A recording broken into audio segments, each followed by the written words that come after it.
What up? It's for no fame. And this is the crime wave. And I told y'all for months, I've been telling y'all, I've been preaching it, that crime is over. And now we got more proof to show you that the streets are coming to an end. You know what I'm saying? Thug life is over. You can take it or leave it. But according to the New York Post, the NYPD to roll out new neighborhood safety teams to replace anti-crime unit.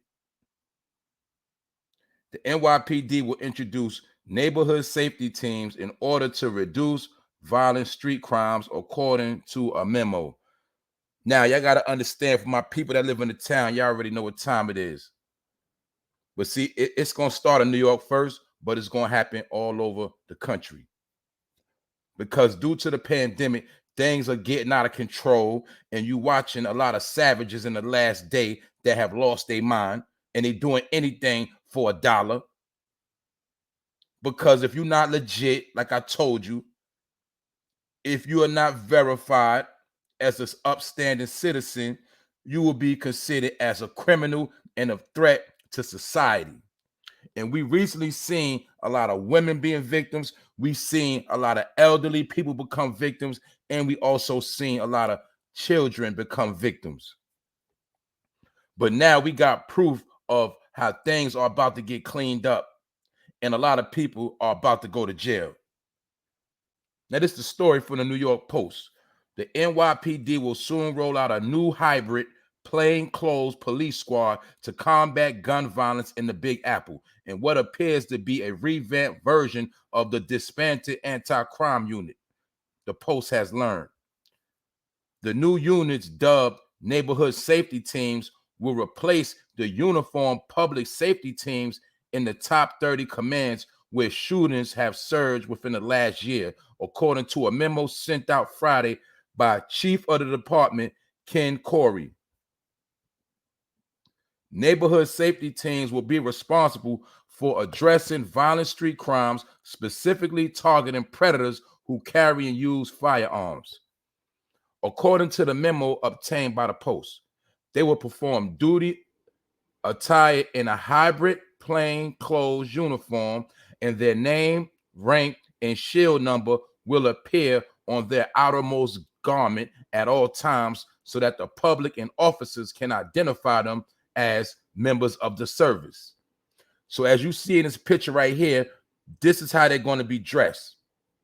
You know what I'm saying? You see baggy clothes, you see a couple of slim fitted jean outfits, you see regular plain clothes, but you also see they have their badges on the outside, so that way the civilians can identify with them as well as fellow police officers, so there will be no mistakes of friendly fire.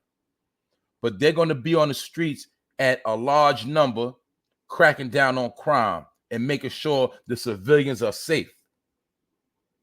But as you also can see, their number one target is the individuals that like to live by the gun. Those that like to tote the hammer, you know what I'm saying? Those that like to bang, bang, bang. Those are some of their main targets. And because this is something they're applying to try to clean the streets up.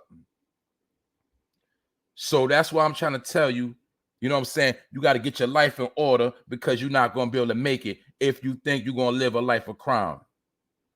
Now, also, this story speaks on when Shade disbanded the squad, he said it was in the realm of closing on one of the last chapters on the stop and frisk question. You know, y'all remember the stop and frisk, but the stop and frisk caused a lot of drama, you know what I'm saying? And it caused a lot of tension within the NYPD and the civilians. Also, due to the George Floyd situation, you know, it created a lot of drama. Also, with the Eric Garner situation, it created a lot of friction in the hood. So this is a way where they're trying to increase police presence without seeming so aggressive, you know what I'm saying, in their police attire. So now you're going to see them in regular plain clothes, and they're going to be doing regular walkthroughs through the neighborhood, you know what I'm saying, mass numbers, few numbers, but the whole point is, you know, they're going to be trying to make the city safe for your mama, your grandmother, and everybody else that don't have nothing to do with the streets. So we got to understand, people have been getting violated at the train station. People have been getting knocked upside their head, pocketbook snatch.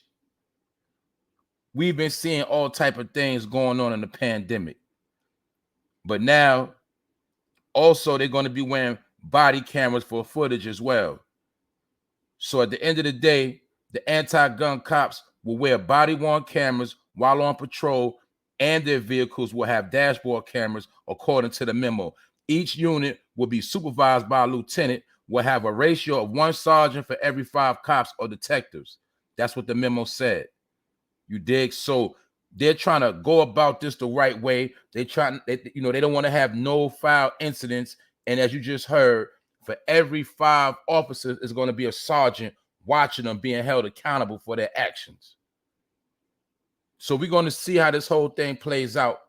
You know what I'm saying? The city got a new mayor, and he has pledged allegiance to clean up the streets and get New York back in order. So like I said, crime is over. The thug life is finished. And just don't learn the hard way, because it's right in your face. And with that note, y'all know I'm up out of here. 1.